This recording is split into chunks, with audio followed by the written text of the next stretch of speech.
Hi Blossoms. Today I'm going to be separating my large pink dragon from outside from two babies that have developed over the summer. Unfortunately, right before I brought this plant in, it did get a little bit attacked by the horrible sun. It actually hit it and burnt a couple of the leaves. So before I get started on cutting the babies off, I am going to go ahead and trim the parts that were actually damaged. I'm going to go ahead and get those off so that's not going to be sucking up any energy, because this particular plant does like to go dormant during the winter. Not all alocasias do, but from what I've noticed, the pink dragon does like to go dormant. So I'm just getting these pieces out of the way so that we can do our other work. And if you notice, this one was actually blooming. That's a bloom here. And there's another one that's about to bloom right here. So, you know, no one says that the bloom on an alocasia is really beautiful, or at least I haven't heard of anyone actually say that. So just to kind of give you that kind of update, sometimes plants bloom, but maybe you don't necessarily like the bloom that it has. So it's okay if that's the case, no big deal. The thing is that at least you know that the plant was happy and healthy during the summer to the point where it was trying to bloom and doing some extra growth. So now I have all the roots exposed because I took this out of its original pot because I am moving it inside for the winter, even though it's still fall. And right here, you're gonna notice there's a baby attached, and then there's another itty bitty baby over here attached, but oh my goodness, yes, this one's actually coming already out and away, and it's got another extra leaf about to bloom. So, and now I'm just gonna see if this other one will kind of work itself out. So I just kind of wiggle, see if it's gonna adjust itself to where it will release from the main roots of the plant. It's got one larger root there, and there's one little itty bitty one that seems to want to be tangled up. So I'm just kind of gently shaking it back and forth, and look at that. Oh my goodness, look at those roots. So this little baby is going to have a new home in a new pot, as well as the other little baby.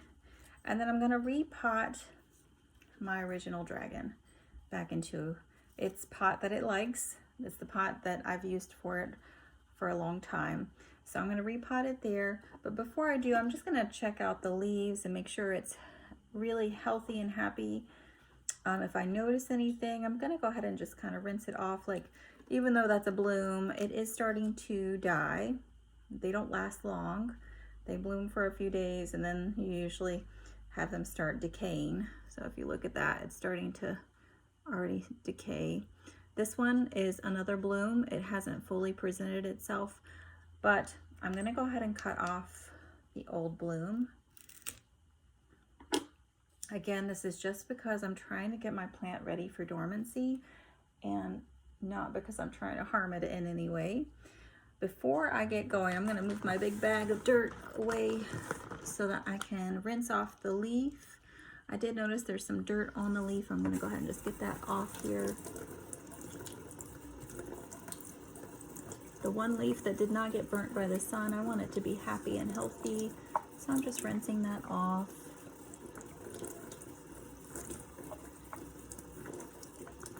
It also helps to get the debris off so it can fully photosynthesize before it goes into that dormant period.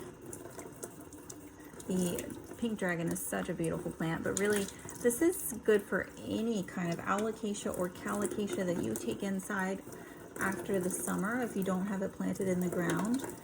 It's really important to clean their leaves off. Unfortunately, calocasia and alocasia tend to be prone to spider mites, and that could actually spread through your other plants in your home if you're not careful, especially when you're moving it from one location in your house to another, or if you're bringing it in from outside. it could bring some things maybe you don't want to have come into your home. We definitely don't want to have an outbreak of spider mites. It's never fun. And there are casualties when that happens. So you want to prevent that any way possible. So again, I just rinsed my leaves off. I'm also going to rinse the stems off a little bit. Okay, before I go ahead and get it potted back up. I'm going to kind of shake it out, make sure I get the water off. I know you didn't get to see me rinse it off, but I just rub the leaf until it's nice and pretty and green again. There was dirt all over it, more than likely from me just adjusting it and getting it back into the house. So I'm just checking the leaf now to make sure there's no obvious parasites or any kind of creatures that maybe I need to dispose of. Because again, the alocasia and the colocasia can tend to carry spider mites. Typically they're not on the top of the leaf, but if the leaf was under other leaves, it can be. You also want to look on the bottom of the leaf to make sure there's nothing there. Spider mites are itty bitty little guys. A lot of times they'll look like dirt, but then they also have this very fine webbing like a spider. It almost looks silky. So I'm just looking, making sure it looks healthy. Don't see anything obvious.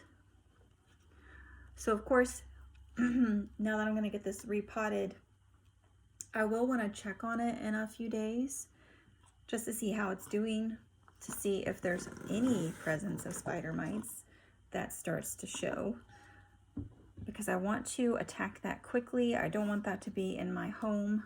Again, it could transfer to other plants in the house and you don't want that to happen. It's better to stop it before it gets really bad. So right now I'm just taking the extra dirt that's on the table and putting it back into the pot. I prefer not to waste dirt if at all possible.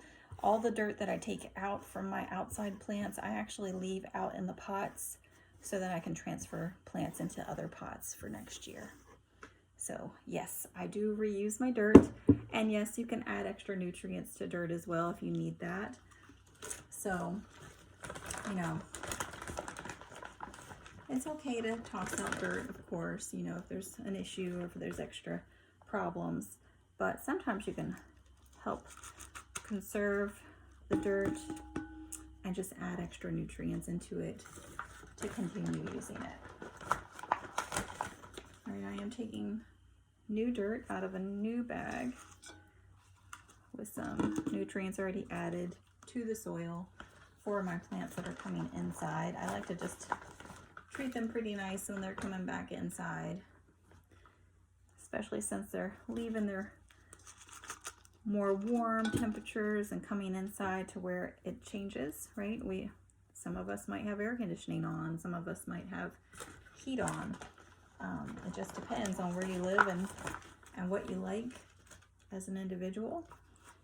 So I always like to repot mine, try to treat it nice, help it to adjust as easily as possible, because it can be a hard transition for a lot of these plants that are tropical, that prefer to be outside in that humidity.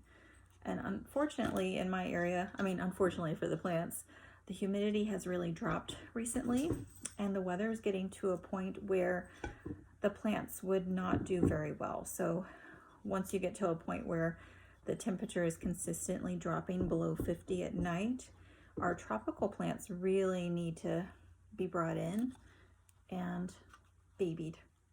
So again, I'm just repotting this one. I'm almost done. As I'm putting the dirt in, I am adjusting it, I'm maneuvering it around, and I'm also lightly pressing with my fingertips so there's no bubbles or anything in the dirt. We want to make sure that it's nice and firm without it stunting growth. All right, so my original one, yes, she had to be trimmed back quite a bit. She's still gorgeous. She's still a knockout. She more than likely will still go dormant. I'm going to set her to the side, and then I'm going to pot these little babies.